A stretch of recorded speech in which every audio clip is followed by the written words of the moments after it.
Swiss cheese. He finds the holes, he fills them up, and really makes sure that he can, well, he can grab the cartridge and then fill Swiss cheese into your opponents. Doing just that is Buck. Black Dragon still smiling though on stage, not defeated just yet. We will be heading to Jaguar Falls, the second Temple Ruins variant next to Serpent Beach. D69 looking to keep things rolling. This one's a little more enclosed in terms of the area directly surrounding the point. The biggest thing we see with the neutral capture point, especially on Jaguar Falls, it is just becomes an alt spam fest round 2 and beyond, especially with having the Immortal, which literally almost covers the entire area with that negatable, unkillable ability that he brings to the table. But on top of that, there also is very narrow, long lines of sights where Shaolin's do really well and Cassie's do really well. So it'd be interesting to see what the priority is for picks as we get there. Grover's too.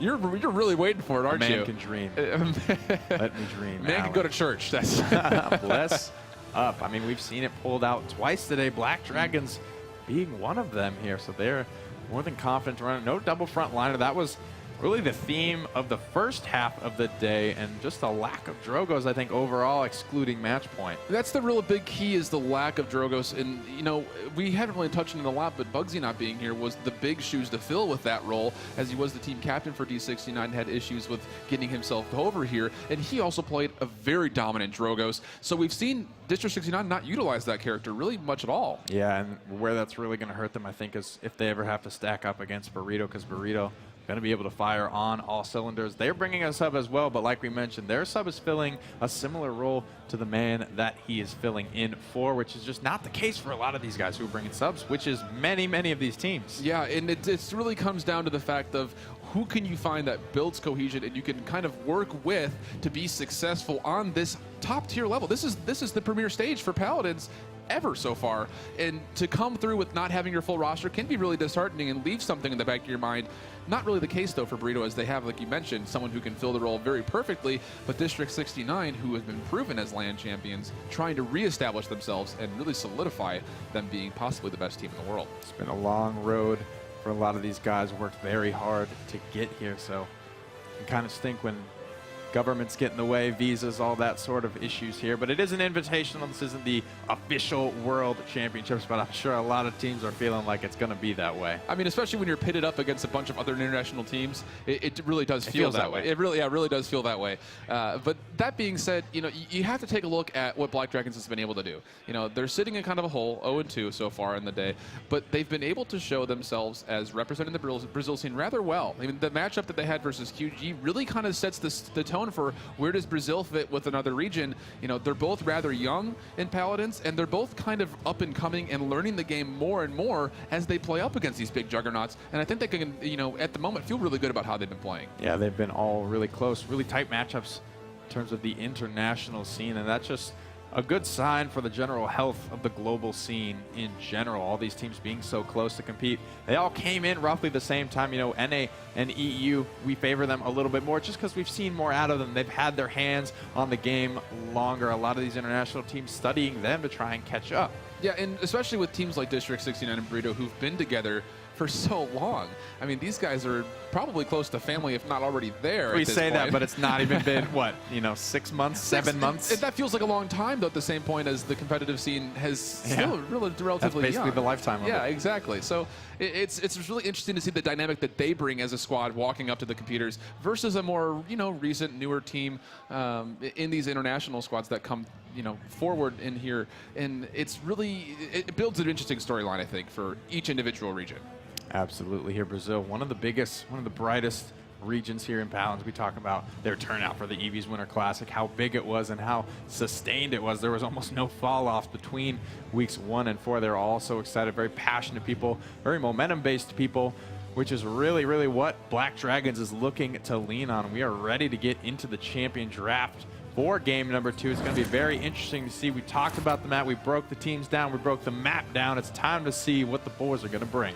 And it's going to be really interesting with District 69 having first pick where they decide to go. And Makoa has been preferred for a lot of these more well-communicated teams, and that's where we start. Get the Eevee. Black Dragons, it was so good for them. Fernando hovered, but the Eevee hovered as well. I like this going for the Fernando. The Fernando was fine. Butters just needs to adjust his play style, his map awareness, his team comp awareness a little bit, and I think that's going to be just fine. But the big adjustment here, switching from the Cassie to the Eevee, I think is perfect. Yeah, especially for Skullist, who's done so well, showing that he technically and mechanically can be considered one of the better, if not, in the top, we'll say 10, 5 Eevees in the world. Yeah. He's shown a lot of real good metal playing this Winter Witch. And you can say taken away from shit, but District 69 can play a lot of things, so you don't really want to focus on trying to take away from them because you're just not going to be able to get it done. Focus on you, focus on what you do well, and Drogos locked in for Black Dragons for the first time today. I'm actually really excited to see the combination of Eevee, who's able to dance in and out,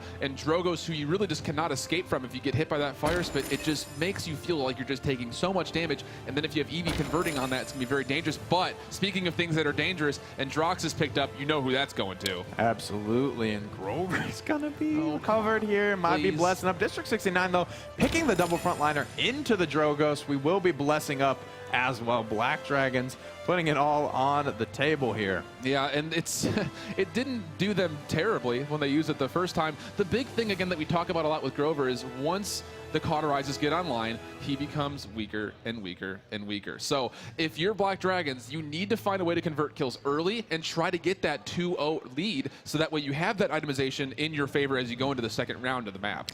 They've got a lot of tools to do it with, though. The double front line for District 69 with the Maldamba. This is a pretty scary draft coming out from District 69 as well. I knew you were trying to make your way through that while saying, my goodness, that's like almost the picture-perfect draft for how D69 plays. And again, we've seen Makoa and Ruckus be combined with Maldamba. That's just such a huge, formidable, high-powered, high-health pool, high-damage front line.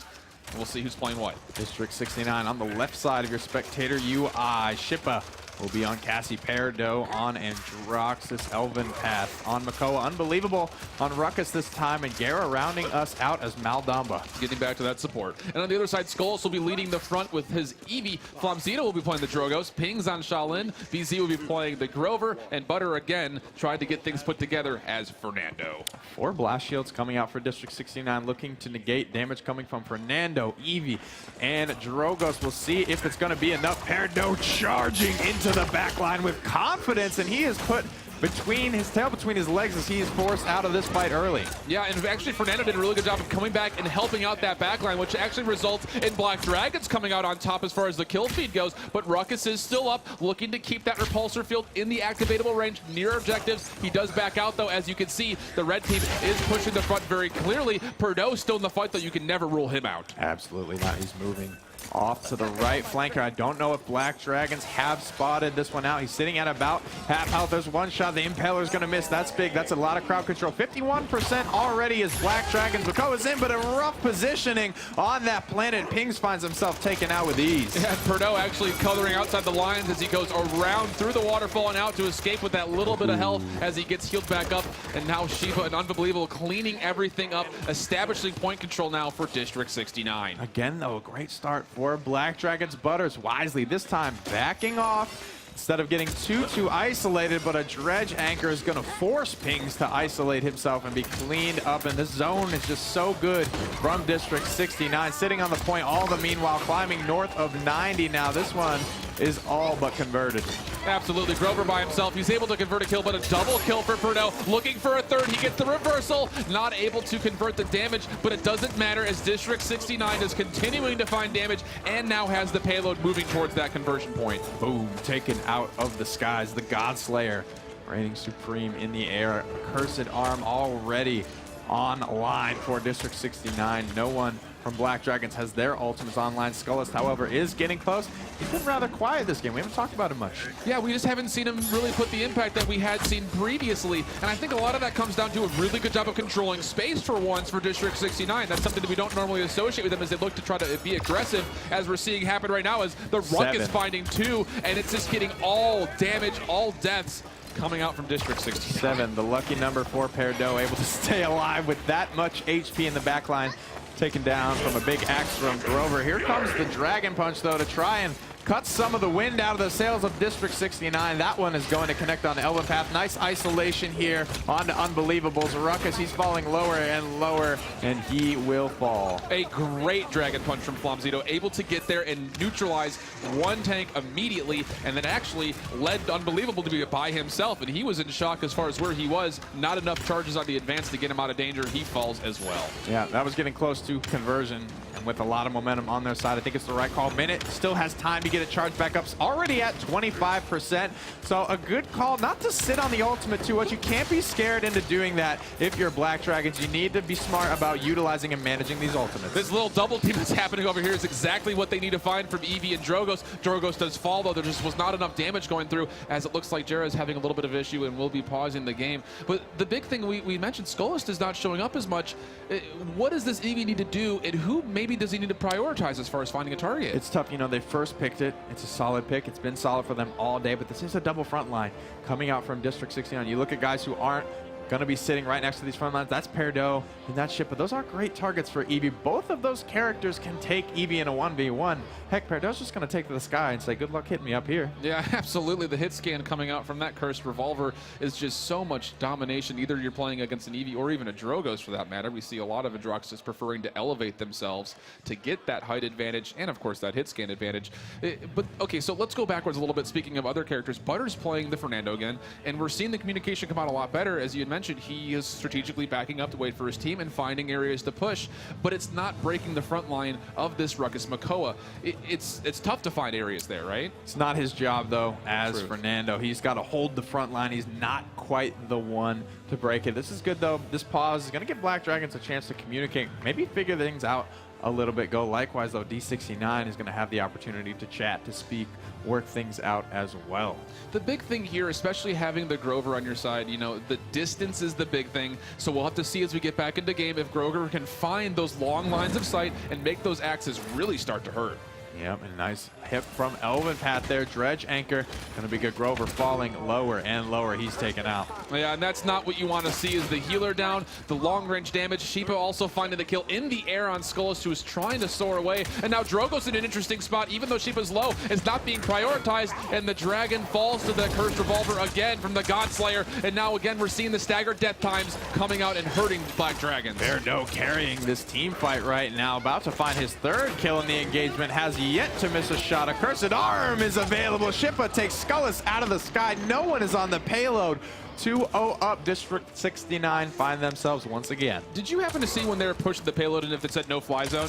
Because Eevee has not been able to stay in the air for really any length of time whatsoever. And as we look back over towards the stats, again, we're talking about how Blast Shield is prioritized, and it can be afforded to get into level 2 with Cauterize support because that net worth is so high. Damage dealt being led by District 69 as well. Gara running that Deft Hands build. What do you think that loadout is going with? Complement that. It's interesting to see. It has to obviously go with the reload that happens from getting the snake that has burst damage based on how much ammo is lost, on top of also having the ability to stun. And you saw just before it went away, Jera is dominating those healing stats too. Dominating is an understatement right now. BZ, though, is the healer. He hasn't been playing this traditionally, has been. Flamezito gonna need to step it up on that front as Black Dragons, though. Butter's poked out very low and isolated once again, so far away from his team. Where is everybody? Grover finally coming in, finding a good blossom. On the end, it was come with me or not at all. Hexafire coming out as well, and Eevee almost falls off the map, but still things actually favoring Black Dragons, even though ultimates were used. There's the Dragon Punch trying to keep it going. Unbelievable picked up as well. Flamezito with a double kill. Black Dragons take the fight over District 69, 62% and climbing. Get out there. You have to get out there and be aggressive. Why is Eevee sitting back? He needs to get out and start blinking and dismounting. They're not doing that. It's allowing District 69 to come back together and find these fights. Ancient Rage on the point. Oh, there it is, but the Whirlwind comes out as well. Planet is going to be good. D69 inching their way back into this fight. Perdo is so low. Someone needs to be aware of this. Taking out Repulsor Field comes through, keeping District 69 alive, and by the skin of their teeth, they're able to take control of the point zone once again. 93. Oh, no, later. That one hurts. You don't want to find that. No reversal up, and I don't think that would even help. That is from downtown. Perdo has not blessed up today, and as a result, he eats an axe to the face right now. Little 1v1 QC going on the side here. Fire Spit is going to connect, but Shippa doesn't eat a ton of damage from here. This is going to be a big trade. Immortal's on the point right now. A lot rides on this 1v1 and big trade. That's actually a really good trade from Flomzito. Shippa could do so much work and be able to trade back and forth with a player who's probably one of the better carries in the game. Is really successful. 99 to 97% though. Overtime is in effect, and the fight still going very much in favor, but a Dread Serpent at the very end. Just for good measure from Garrett. Wanted to secure that one. Black Dragons were able to hang on for a very long time, a lot more than District 69 probably bargained for. Yeah, absolutely. And now is the case where you need to find a way, if you're Black Dragons, to come and find either the left or the right to get this flank established so this payload does not move as far. You can see Unbelievable is fine, just putting up the emitter and just plugging minigun rifle rounds into the front of Black Dragons. Shippa spotting everyone out, rolling in, poked out so low. A nice stun is going to provide the peel that Shippa needs to stay alive, needs to stay healthy, going to get out of combat, regenerate up on this flank, and keep up the pressure. Minute 50 left in the clock as well, and you can see just over, getting close to about 2/3 of the way towards that conversion point. A very favorable spot for D69. Skull is finally coming online. A really nice shot there on Andro. Serving up Grover right now, falling lower and lower. Elven Path on a 10 streak, takes him out. Hexafire on the point, unbelievable. Send everybody back up. This is the no-fly zone. Nice hook, canceling out the planet and killed almost immediately. And Ice Storm, though, with the Dragon's Fury coming out, looking for a kill. Will find Makoa. Good value there, plus a Fire Spit. A lot of damage. Flomzito playing well. Perdo cancels it out, though. Ruck is still dancing back and forth, trying to get this payload, but there's just a lot of damage coming out from both the Fernando and the Eevee. Eevee laying down shots. A cursed arm says, I've had enough. One shot, two shot. Nice air control as well from Perdo, weaving in and out of those pillars, able to stay alive. D69 able to find the win. And that's really big. That last fight, I think, is a very defining moment for both teams. If you get that advantage in ultimates and you find the kills, it really does swing. Is it converted? Is it not? D69 had a little bit of trouble with that push, able to show that they are still the stronger team. Strangely enough, showing that they had more trouble actually capturing the payload than converting it. The payload pushes and conversions were very smooth. Black Dragons have a very strong team point fight, and you gotta wonder, they've been so close so many times. Does communication start to break down? Do they start to tilt after being so close so many times? It definitely hurts your pride. The big thing, and I need to take us back to what that last point was. They had won such a dominating team fight. They actually had a couple staggered death timers, and they elected to just sit there and not take either the left by Jaguar Falls or even go right up the middle and get some disengages off of the mounts.